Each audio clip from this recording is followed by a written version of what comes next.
ओम भास्कराय नमः। पुण्याकृति चैनल पर उपस्थित सभी बंधुओं का स्वागत।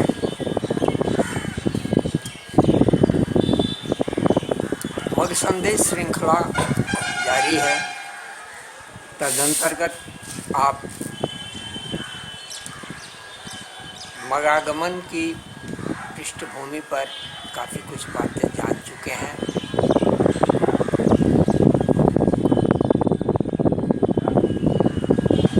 मगों की उत्पत्ति के प्रसंग पर भी हमारी बातें हो चुकी हैं कि ये शाकद्वीपीय ब्राह्मण क्यों दिव्य ब्राह्मण कहे जाते हैं।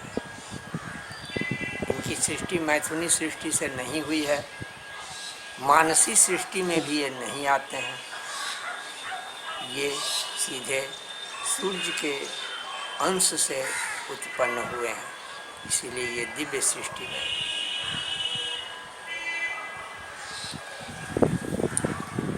मगागमन की पृष्ठभूमि कैसे बनी, सृष्टि के प्रारंभिक काल में ही ये कथा आपको हम बता चुके हैं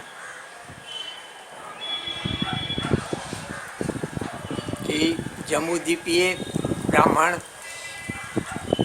महर्षि गौतम के श्राप से ग्रसित होकर के तेजहीन हो गए। फलतः यहाँ ब्राह्मण तो थे, किंतु ब्राह्मणत्व का अभाव में झलक रहा था।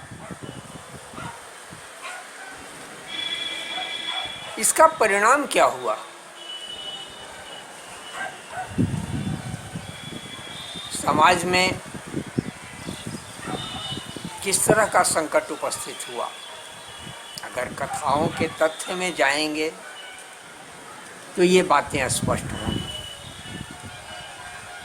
कि समाज का सर्वश्रेष्ठ वर्ग, प्रबुद्ध वर्ग ब्राह्मण जब स्वयं ही ब्राह्मणत्व विहीन हो जाए, संस्कारहीन हो जाए, तो सृष्टि व्यवस्था को चलाने के लिए जो ब्राह्मण, क्षत्रिय, वैश्य और शूद्र, इन चार वर्णों की व्यवस्था की गई है, वो व्यवस्था कैसे गड़बड़ाने लगेगी, उस व्यवस्था में क्या विसंगतियां उत्पन्न होने लगेंगी। इस आगे के प्रसंगों का तथ्य यही, कथ्य यही, उनमें यही बातें बतलाना चाहते हैं पुराणकार। हम नहीं बताते पुराणकारों का उद्देश्य क्या है। सृष्टि की कोई भी घटना, छोटी हो या बड़ी, उसमें कुछ न कुछ रहस्य छिपा होता है। देखने में भले ही कोई घटना बड़ी अच्छी लगे, कोई घटना बहुत ही बुरी लगे, असंगत लगे, लेकिन उसके पीछे सृष्टि का एक लोक कल्याणकारी रहस्य छिपा हुआ होता है। भरत मुनि, गौतम मुनि के शाप वाला काल काफी पीछे छूट चुका है। अब हम बात कर रहे हैं सीधे द्वापर के अंतिम चरण की। इस बीच के प्रसंगों से आप अवगत हो चुके हैं कि नारद किस तरह से भटकते हुए कलापग्राम की यात्रा किए हैं। वहाँ उन्हें दिव्य ब्राह्मणों से अपने प्रश्नों का उत्तर मिला है, जिससे वे संतुष्ट हुए हैं। ये सब बातें भी पिछले प्रसंग में कही जा चुकी हैं। वे अलग अलग कालखंड की कथाएं हैं। अब हम सीधे आते हैं आज के इस प्रसंग में। उस समय की चर्चा करते हैं जब शाप ग्रसित होकर के शाम्ब के साप की चर्चाएं भी हो चुकी हैं। पिछले प्रसंगों में आप कथा जान चुके हैं, 2-3 क्रम में कैसे कैसे क्या हुआ प्रसंग। तो शापग्रस्त होकर के देखने में तो लगा कि भाई पिता ने पुत्र को शाप दे दिया है। ये कैसी संस्कृति थी भाई उस समय की कि पिता पुत्र को शापित कर रहा है। ये कैसी संस्कृति थी कि युवा पुत्र जल विहार के समय माताओं के पास पहुंच जाता है। ये कैसी संस्कृति थी।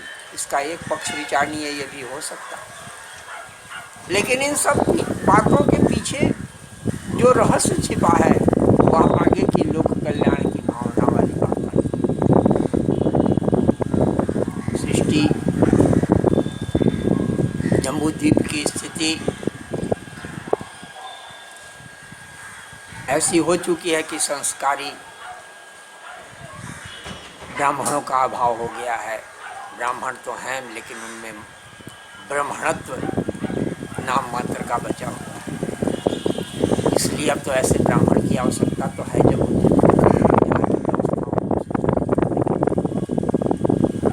तो सांब जब श्राप ग्रस्त हो जाते हैं, जब वो तड़ाक तत्पर वहाँ हैं, वहाँ देखे जो स्थिति में नारद वाले प्रसंग को लें, दुर्वासा वाले प्रसंग को भी आप याद करें, तो कृष्ण के शाप से तत्क्षण ही सांब का शरीर गलने लगता है, उन्हें कुष्ठ की व्याधि हो जाती है। वो प्रार्थना करते हैं पिता को, अपनी स्थिति से अवगत कराते हैं कि मैं इसमें मुख्य रूप से तो दोषी नहीं हूँ, अनजाने में ही आप पूरी बात को जाने बिना ही मुझे शापित कर दिए पिताजी। सारी कहानियाँ बतलाई कि भाई ये सारी बातें हुई। इस पर विचार किया, खैर वो सांप है जो मुझे पास, लेकिन अब इसका मैं तुम्हारी प्रार्थना से प्रसन्न होकर के और तथ्य को जान करके मैं तुम्हें अब इस साप से मुक्ति का उपाय सुझा रहा हूँ। कि कहा गया है कि आरोग्य के लिए सर्वोत्तम देव अगर कोई है तो सूर्य देव है। इसलिए तुम सूर्य की आराधना करो। पिता के आदेशानुसार सांब सूर्य देव की आराधना प्रारंभ करते हैं। समय पर उनसे, उनकी प्रार्थना से, उनकी उपासना से सूर्य देव प्रसन्न होकर के उन्हें शाप मुक्त करते हैं। सांब का शरीर पूर्ववत सौंदर्य को प्राप्त कर लेता है।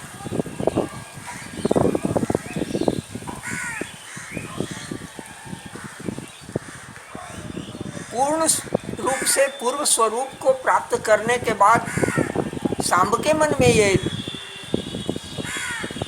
उत्कंठा जगती है, इच्छा होती है, विचार आते हैं कि क्यों न हम सूर्य का एक भव्य मंदिर निर्माण करें।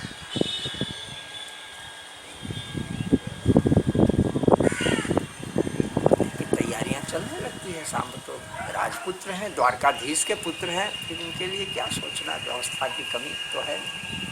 व्यवस्था होती है, मंदिर का निर्माण किया जाता है। मूर्ति की बात आती है कि किस मूर्ति की, किस प्रतिमा की स्थापना कैसे हो।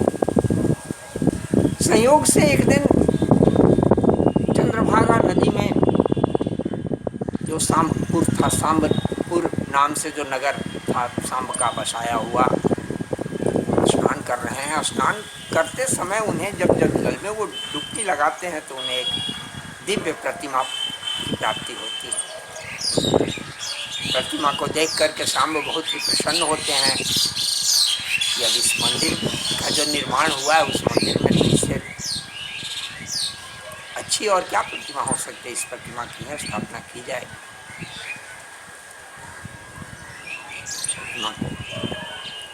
और प्रार्थना करने पर वहाँ सूर्यदेव भी उपस्थित होते हैं। ध्यान दें कि यहाँ मेरा कथा क्रम में कथा की बहुत विस्तार में जाना मेरा उद्देश्य नहीं है। मेरा उद्देश्य है मगों के संबंध में, शाकद्वीपीय ब्राह्मणों के संबंध में इतिहास की किंचित चर्चा करके वर्तमान तक आना और फिर भविष्य की बातों का चिंतन करना, विचार करना। इसलिए हम संक्षेप में कथा क्रम को बीच बीच में हम चला रहे हैं। मूर्ति की स्थापना की बात आती है, वहाँ प्रार्थना करते हैं, पुनः सूर्य देव उन्हें दर्शन देते हैं और मार्ग सुझाते हैं कि कैसे क्या करना है। जाओ, इसको लेकर के जाओ, इस दिव्य मूर्ति को इसे स्थापित करो। स्थापना का कार्य शुरू होता है। स्थापना का जो मूर्ति का की स्थापना की एक लंबी प्रक्रिया होती है, कई दिन की एक क्रिया है। ऐसा नहीं है कि बस घंटे 2 घंटे में किसी मंदिर में मूर्ति की स्थापना कर दी जाए, एक लंबी प्रक्रिया होती है। तो प्रारंभिक सारी प्रक्रियाएं तो पूरी हुई।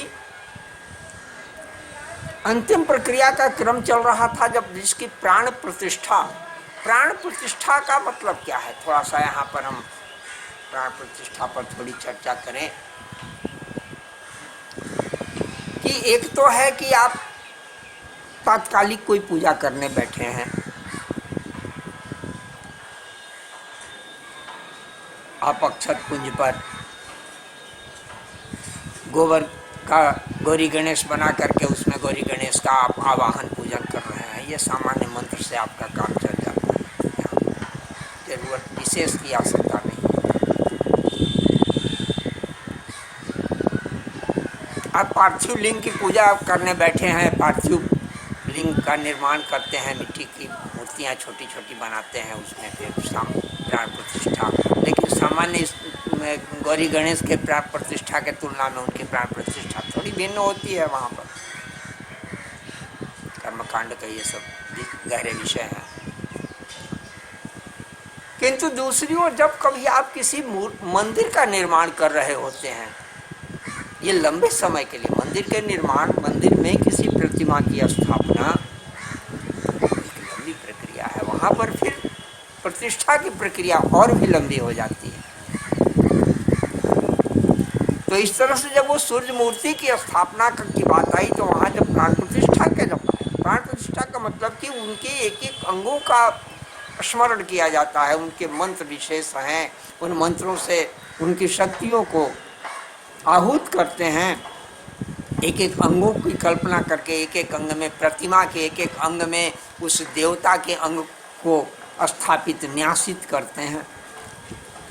तो इस तरह से जब सूर्य की प्रतिमा तो शाम को मिल गई स्नान करते समय नदी में, लेकिन उस प्रतिमा में जब सूर्य के तेज को आहूत किया जाने लगा, उनके अंगों की दिव्य शक्तियों को आहूत किया जाने लगा, तो तत्कालीन जो वहाँ जो उपस्थित आचार्य गण थे, उस समय के जो मग थे, ये मग नहीं, उस समय के जो भी थे आचार्य थे, ध्यान रहे कि ये वही लोग थे जो महर्षि गौतम के शाप से ग्रसित हो चुके थे, तेजहीन हो चुके थे, उनमें ब्राह्मणत्व की कमी थी। ब्राह्मण तो थे लेकिन ब्राह्मणत्व नहीं था। तो ब्राह्मणत्व नहीं है तो फिर वो आदमी तेजहीन व्यक्ति तो बुझा हुआ दीपक दूसरे को क्या प्रकाश देगा। एक दीपक अगर जल रहा है तो दूसरे कई दीपकों को प्रज्वलित कर सकता है। एक व्यक्ति अगर ज्ञानवान है तो वो कई को ज्ञान दे सकता है, लेकिन स्वयं ही जो संस्कारहीन हो गया हो, ज्ञानहीन हो गया हो, क्रियाहीन हो गया हो, वो भला दूसरे को कैसे करे। तो जब तेज का आवाहन होने लगा, सूर्य रश्मियों का, सूर्य शक्तियों का, तो उस तेज को वे सहन नहीं कर सके। थोड़ा बहुत जो भी आ पाया, पूरी प्रक्रिया नहीं हो पाई है, थोड़ा बहुत तेज आ पाया तो वो लोग पलायन, भागने लगे, विचलित होने लगे ब्राह्मण, और अंततः वे बिल्कुल वहां से हट गए। नहीं, ये हमसे संभव नहीं है, आगे की क्रिया है, ये प्रतिष्ठापन का जो कार्य है हम नहीं कर सकते हैं, अपनी वो व्यवस्था जाहिर की। सांब के सामने अब ये भारी संकट खड़ा हुआ कि अब मैं क्या करूं। लोगों से जो भी उनके वरिष्ठ गण उस समय रहे होंगे उनसे उन्होंने सुझाव लिया। अंततः बात ये आई कि भाई तब सूर्य से ही समस्या का निदान पूछा जाए। सामने पुनः सूर्य का ध्यान किया, सूर्य ने उन्हें दर्शन दिया। अब उस समय जो स्थिति थी, ये द्वापर के अंतिम चरण की ये बातें हो रही हैं, स्थिति ये थी कि हम जब जिस देवता व्यक्ति में हमारे अंदर इतनी क्षमता थी, लोगों के अंदर इतनी क्षमता थी कि सच्चे मन से जैसे ही हम किसी देवता की उपासना में लगते हैं, उन्हें स्मरण करते हैं, तो वे उपस्थित हो जाते हैं। सूर्य की आराधना ये सूर्य ने कहा कि भाई यहाँ संभव नहीं है, ये इन ब्राह्मणों द्वारा, इन आचार्यों द्वारा ये मूर्ति की स्थापना नहीं हो सकती है। इसका एक ही उपाय है कि हमारे अंश से उत्पन्न जो विशेष दिव्य ब्राह्मण, शाकदीपीय ब्राह्मण हैं, मग ब्राह्मण कहे जाते हैं, मग यानी सूर्य के उपासक, उन्हें लाया जाए। विस्तार से उन्होंने सूर्य ने ही सारी बातें बताई। अलग अलग पुराणों के कथाक्रम में ऐसा भी मिलता है कि जब ये समस्या आई, थोड़ी कथा भेद विषयांतर में, माने कथांतर में हम यहाँ थोड़ा सा जाना चाह रहे हैं, तो वहाँ पर वो गए हैं। कहा गया कि राजा, तत्कालीन जो राजा गुरुसेन महाराज जी हैं, तो भी गुरुसेन जो है कृष्ण के नाना, वहाँ जाइए, वहाँ पूछे तो उन्होंने कहा, तो उनके पुरोहित जी हैं गौरमुख जी, उनसे संवाद किया गया कि कैसे इसका रास्ता बताएं हमें, कैसे होगा। वहाँ जाते हैं, इसके लिए तो फिर पुराने प्रसंगों को वो बतलाते हैं, पौराणिक कथाओं को बताते हैं, कहते हैं कि इसके लिए तो फिर नहीं पाए। और सूर्य ने कहा शाकदीप जाना पड़ेगा। शाकदीप ये कैसे है, क्या है, वहाँ पर काफी विस्तार से भविष्य पुराण के उस प्रसंग में काफी विस्तार से गौरमुख और सुमंत मुनि के संवाद का वो प्रसंग काफी लंबा है। कैसे क्या हुआ, कौन है शाकदीपी ब्राह्मण, विशेष कथा में जो अभिरुचि रखने वाले जो बंधु हैं, मैं उनके लिए अच्छा रहेगा कि पुराणों की उन मूल कथाओं का अवलोकन करें। यहाँ तो हम संक्षेप में कुछ बातों का हम सिर्फ ध्यान दिला दे रहे हैं।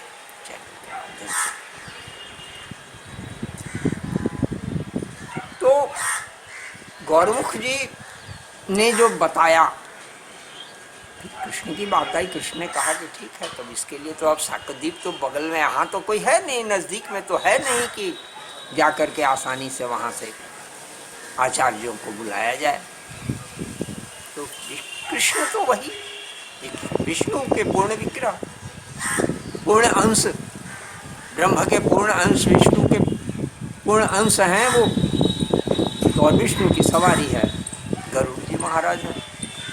गरुड़ जी को आहूत किया गया, बुलाया गया। गरुड़ जी वहां पर सांब को लेकर के सांबपुर से या कहें द्वारका से, तो भी कथा प्रसंग में जो भी वहाँ की, क्योंकि कहीं कुछ मिलेगा कि वहाँ से गए, कहीं वहाँ से गए, तो इस कथांतर, इस भेद में, शब्द भेद में उलझने की आवश्यकता नहीं है, मूल बात को समझने की आवश्यकता है।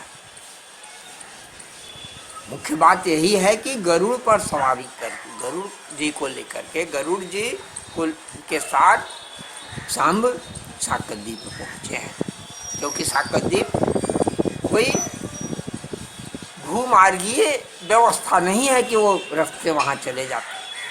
गरुड़ जी के वाहन से वहाँ वो पहुँचे हैं। शाकदीपियों से ये निवेदन किए हैं कि भाई हम इस उद्देश्य से यहाँ पर पधारे हुए हैं। शाकदीपीय विप्रों ने कहा कि ठीक, मुझे अवगत है आप किस कार्य के लिए मेरे पास आए हैं, ये जानकारी हमें सूर्य देव ने पहले ही दे दी। उन्होंने कहा है कि आप लोग जाइए और हमारे मूर्ति की वहाँ स्थापना होने वाली है, उसे विधिवत आप लोग कराइए। उससे हमें आदेश कहें निर्देश कहें पहले ही प्राप्त हो चुका है। परिणाम ये हुआ कि कहीं किसी तरह की दिक्कत नहीं हुई, परेशानी नहीं हुई। गरुड़ जी महाराज वहां से मग विप्रों को लेकर के सांब के साथ जम्बूद्वीप में आए हैं। ध्यान देने की बात यह है कि वहां से वो पूरे 18 परिवार को लेकर के आए, कुल को लेकर। कुल शब्द वहां है पुराणों में, कुल 18 कुल को लेकर के आए। अब यहाँ पर थोड़ा सा ये स्पष्ट करना आवश्यक है, आज के समय में जैसे कि आप कोई कार्य के लिए किसी आचार्य को बुलाते हैं, घर बुलाते हैं, पंडित जी अकेले आ जाते हैं, पूजा कराते हैं, दान दक्षिणा अपना लेते हैं, भोजन करते हैं और चले जाते हैं। ये धीरे धीरे हमारी परंपराएं थोड़ी संकीर्ण होते जा रही हैं। पहले क्या ये बात नहीं, अभी भी बहुत से समाज में ऐसी बातें हैं कि नहीं, आचार्य आएंगे तो वो सपरिवार आएंगे। कोई भी आचार्य को कोई यजमान जब बुलाता है तो सपरिवार बुलाते हैं। जैसे शादी समारोह में सपरिवार आप कहीं उपस्थित थे, उस तरह से आचार्य भी हमारी क्रियाओं में भी वो सपरिवार आते थे। और ये तो खैर एक विशेष यज्ञ था, विशेष क्रिया थी। राजा सांब के द्वारा एक मंदिर की स्थापना होने जा रही है, इस क्रम में बुलाया जा रहा है। तो 18 परिवार, ये मुझे यहाँ इसलिए ये प्रसंग कह देना आवश्यक लग रहा है क्योंकि बाद में इनके विस्तार और यहाँ स्थापन वगैरह के क्रम में बहुत तरह से के प्रश्न उठे हैं। ये इन पर हम आगे चर्चा करेंगे, किंतु यहाँ ये स्पष्ट कर दें कि वे 18 परिवार, 18 कुल पूरे परिवार के सहित आए। ऐसा नहीं कि वहाँ से यहाँ आए और पुनः यहाँ रहे, कैसे रहे, कैसे क्या इनके साथ आगे क्या बातें हुई, इन सब पर भी आगे कथाक्रम में हम बतलाएंगे, यथासंभव स्पष्ट करने का प्रयास करेंगे ताकि किसी भी तरह की शंका न रहे। 18 परिवार को लेकर के वहाँ आए हैं, इनका कार्य संपन्न हुआ है। सूर्य की प्रतिमा की स्थापना हुई है। स्थापना संपन्न हो जाने के बाद जब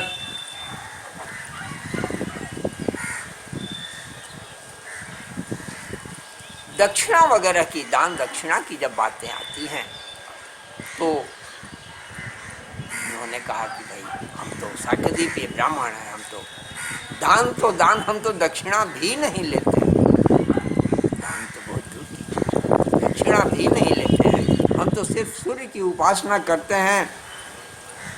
उनकी उपासना से, उनकी पूजा अर्चना के बाद जो उनके नैवेद्य स्वरूप जो चीज़ें होती है उसे हम केवल ग्रहण करते हैं, वही मेरा भरण पोषण विशेष चाहिए। यहाँ पर थोड़ी कथा भेद, थोड़े कथा भेद से कई तरह की कथाएं मिल जाती हैं।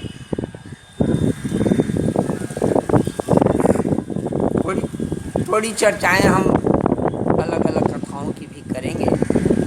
प्रधान बात यहाँ ये है कि सांब ने कहा कि आप दक्षिणा नहीं लेंगे तो मुझे फल कैसे होगा। दक्षिणा, यज्ञ की पत्नी का नाम है दक्षिणा, यज्ञ की पत्नी का नाम है दक्षिणा। ये इस क्रम में पुराणों में बातें आई। तो दक्षिणा के बिना यज्ञ पूरा कहाँ हुआ, यज्ञ का अंग हुआ ना।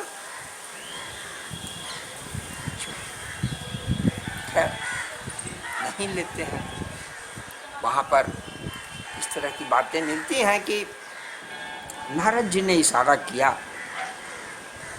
तो ध्यान यह है कि भाई यहाँ हमारा नारद का ध्यान तो ये टिका हुआ है वहाँ कि भाई ये जम्बूद्वीप हमारा ब्राह्मण विहीन हो रहा है, इनके लिए हमें कुछ करना है, जम्बूद्वीप के कल्याण के लिए हमें करना है। तो किसी तरह से इनको यहाँ पर रहने के लिए आग्रह करना। तो गुप्त रूप से नारियल के भीतर में कुछ मोहरें रख करके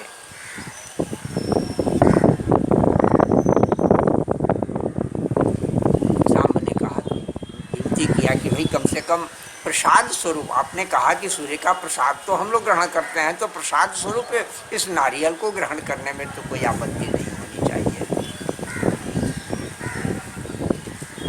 पान के बीड़े के साथ एक नारियल में प्रदान किया, उन्होंने इसे सहर्ष स्वीकार किया।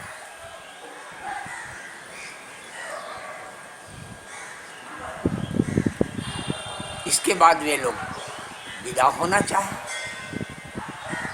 स्वाभाविक है कि आचार्य का कार्य पूरा हो गया है, सांब का यज्ञ पूरा हो चुका है, ये समारोह पूरा हो चुका है, तो अब तो विदा करने की बात है। कुछ ऐसी पौराणिक कथाएं भी मिलती हैं कि गरुड़ ने उनसे वचन लिया था। अब वो श्लोक मुझे ध्यान में नहीं है, इसलिए मैं श्लोक नहीं सुना पा रहा हूँ। इन कथाक्रम ऐसा भी मिलता है कि गरुड़ ने वचन लिया कि मैं आपको लेकर के चल रहा हूँ, आप इस 18 कुल को, लेकिन आप दक्षिणा यदि ग्रहण कर लेंगे तो मैं वापस नहीं पहुँचा पाऊँगा।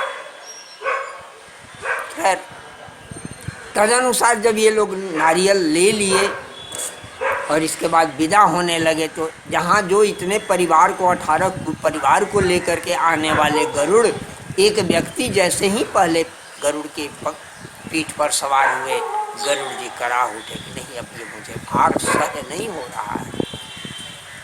चौंके तब कि बात क्या है भाई। संदेह हुआ, नारियल तोड़ करके देखा गया तो उसमें मोहरें मिली।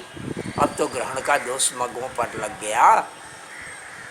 तो इस तरह का भी कथा मिलता है। इस पर विस्तार से लोकगीत के रूप में, मगोपाख्यान के नाम से लोकगीत के रूप में पंडित बृहस्पति पाठक ने अब से सदियों पहले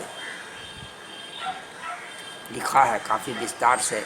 आगे हम प्रसंग में उस गीत को भी आप लोगों को हम सुनाएंगे। अभी इस कथा में यहाँ पर ये कहना चाहते हैं कि अब तो दान ग्रहण या दक्षिणा ग्रहण का ये दोष लग गया।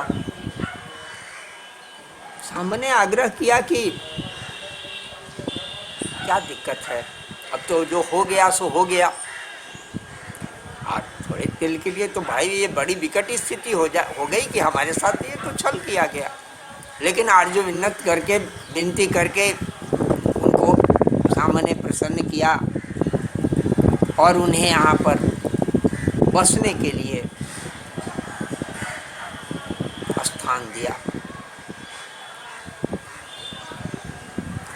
तो इस तरह से उस यज्ञ के संपन्नता के पश्चात दक्षिणा ग्रहण करने के दोष से युक्त हो जाने के कारण मगों में जो तेजहीनता आ गई, तात्कालिक तेजहीनता आई, जिसके कारण वे पुनः वापस नहीं जा सके अपने साकद्वीप मुख्य धाम को। तो इस कारण उन्हें यहाँ पर बसने का, रहने का प्रबंध कर दिया गया और वही साकद्वीपीय ब्राह्मण यहाँ पर हैं।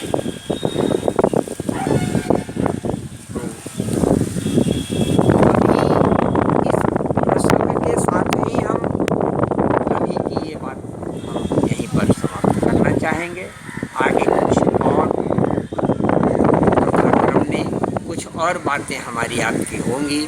तब तक के लिए आप कमलेश पुण्यार को अनुमति दें। आप जहाँ भी रहें स्वस्थ रहें, सानंद रहें। हरिओम हरिओम।